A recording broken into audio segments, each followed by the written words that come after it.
Hola gente, ¿qué tal están? El día de hoy tengo una entrevista con una persona increíble, Ken, integrante de la famosa banda FLOTSAM and JETSAM. Hi Ken, how are you? I'm doing well. How are you today? I'm fine. Today we are here to talk about various things related to the band's career, some personal experience, and above all, the new FLOTSAM album, Blood in the Water, which is really incredible. So my first question is, how was the process of writing and recording Blood in the Water? And how long did it take? It took about 3 months, and it was a different process than what would normally take place. Because of COVID, we had very high incidence of COVID in Arizona, probably some of the highest cases per capita of anywhere in the world. So we had to be very careful. And so when we started, we just sent ideas back and forth between ourselves, and then we started finishing off the demos for the ideas that we thought were the most promising. And then later on, it turned into, we all started recording our parts. I started doing my drum parts in my studio. Steve recorded his guitars in his studio. Michael recorded guitars in his studio. Bill recorded bass in his studio. And then AK and I have a fairly large recording studio that's been in business for, 25 years. And AK did the vocals at my studio. And so he would go into the tracking room and I would stay in the control room, and we would see each other through the glass and just say hello. and that was it. So we were more isolated this time, and we had a lot of friends and family that were sick from the virus. So it was something that hit at home very personally. So AK's mother was in the hospital for 8 weeks, and they didn't think she was going to make it. So it was a difficult time, but the process for the record was about a 3-month process. Good. Okay. What does the cover of Blood in the Water represent? Well, the title was actually Steve Conley's title, the title Blood in the Water. And then that's a song that, we all take different, we've all written pieces of song or parts of songs, but I wrote a lot of lyrics and melody for Blood in the Water. And the whole idea behind that song is it's really a statement about the human condition. If you look through human history, people have always been, whether it's Napoleon or whether it's Stalin or Hitler or Alexander the Great, or, you can look through all our history, and the goal is always the same. They want to control people. They want to make people subservient. And so that's really what that's about. The forces of on this earth, whenever somebody gets into power, they're trying to bring people into subjugation. And that to me is a terrible thing. How, where, and in how long was the video for the song Born the Sky made? It probably took about a month, and we shot the whole video in one day. As a matter of fact, we shot Brace for Impact, and we also shot Burn the Sky on the same day, same studio, and one was green screen and one was live action. So, it was a little different, but we were able to shoot both videos in one day. So that process was short, but then as far as the CGI and all the graphics, that took about another month. So it was a little bit of a process. Perfect. So after more than 30 years in the industry, what things do you see have changed over the years regarding writing, recording, promoting, and listening to music? Well, I think, with the advent of Pro Tools and people being able to have their own recording studios at home, I think it's really changed the process. In the old days, we used to record on 2-inch tape, and you'd have to go into a very expensive studio that was about $2,000 a day with a good engineer, and there was a lot of rare equipment that was part of the process. And now with Pro Tools and laptops, and everybody has their own individual recording facility, I think it makes it a lot more creative. I think the ability to share ideas is faster. I think it's much more fluid. I think you have a lot more ideas that tend to float around. Like in the past, we used to write 12 songs as a band, and that would be about it. You know, you'd have an album and you'd have to get together and practice and rehearse and try and refine the arrangements. And now you can get your rough ideas down and just keep molding them and changing them and maybe rearranging them and adding vocals and deleting things and, you know, working with the production to where you really can craft the songs a lot easier today than you could in the past.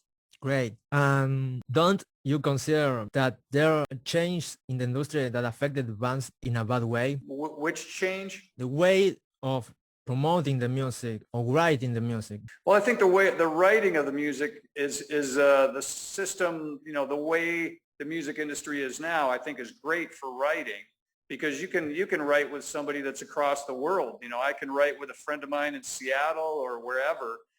So I think the process is much easier, but I do think that one of the challenges that we have is that promoting it, you know, everybody has a record now. So you're competing with all the major bands and all the minor bands and all the individual artists. So there's just so much music out there that just numerically speaking, I think music is a less important, well, it's not that it's less important, it's that it's more prevalent than ever. There's more music now available than ever in history.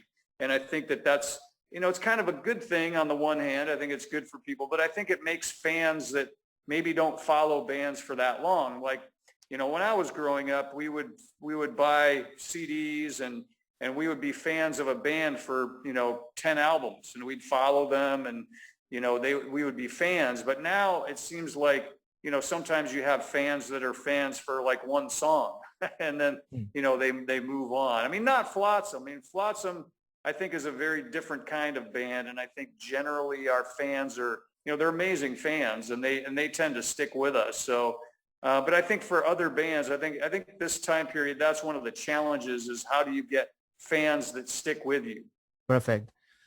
So what is it like to work with AFM Records? And what differences do you find between this and other labels that the band has worked with? Well, AFM has been great. You know, they really went after this album and you know, they've done great promotion. We talked to some friends in Germany that even saw ads in the subway for the Flotsam album. And we were top 10 in Germany. It went to we entered at number 9 on the top 10 charts. And I mean, and this is the major chart where there's all the pop music and all, you know, like Moby was number 10. So it's pretty amazing. They did an amazing job in the United States. We were number 5 in Billboard on the current hard music albums.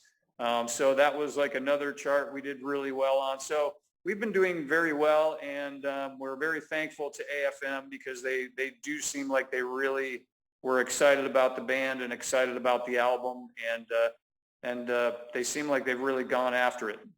Did you have a bad experience in a concert or tour? You know, so far we really haven't. I mean, we've had some times where one time we were in Canada, we were on a tour with Hammerfall, and our bus broke down, and we almost didn't make it to the next show. And, you know, things like that do happen from time to time. But as far as, you know, something bad happening during a show, we've been, I think, very fortunate. All our shows have been, so far, they've been great. What are your main musical influences? My influences are pretty wide and varied. When I first started drumming, I started playing jazz, fusion, and progressive rock. So for me, my influences, I also have a lot of metal influences too. I've had pretty diverse influences, everything from, you know, when I was a kid, you know, growing up, we listened to Judas Priest and Iron Maiden and, you know, some of those types of bands. Certainly Flotsam, you know, I was a big fan of the first 2 Flotsam albums too. So, you know, I think metal has always been kind of ingrained in my background, and I've played with a lot of different metal artists. But, you know, I'd say my influences are very, very wide. You know, I have a lot of different influences. Right. And the last question, what are your plans for the future after this release? Well, we certainly hope to get out and tour, and we're going to be testing the waters in the United States in August. So that's coming up pretty quick, actually. And we're going to spend 2 weeks on the road, and then we're going to see how that does. And we may extend those dates if things go well. And then we're also going to be going on tour in Europe in January. So we, provided that the situation is good and everything continues to die down as far as the virus and all of that, then our plan is to get out there and tour. Perfect, Ken. These were all the questions I had for this day. Okay. I hope you had a good time with us. I sure did. It's very nice meeting you over the internet. And where are you guys located? From Argentina. Argentina. Nice. Yes. How is living in Argentina? Is it good?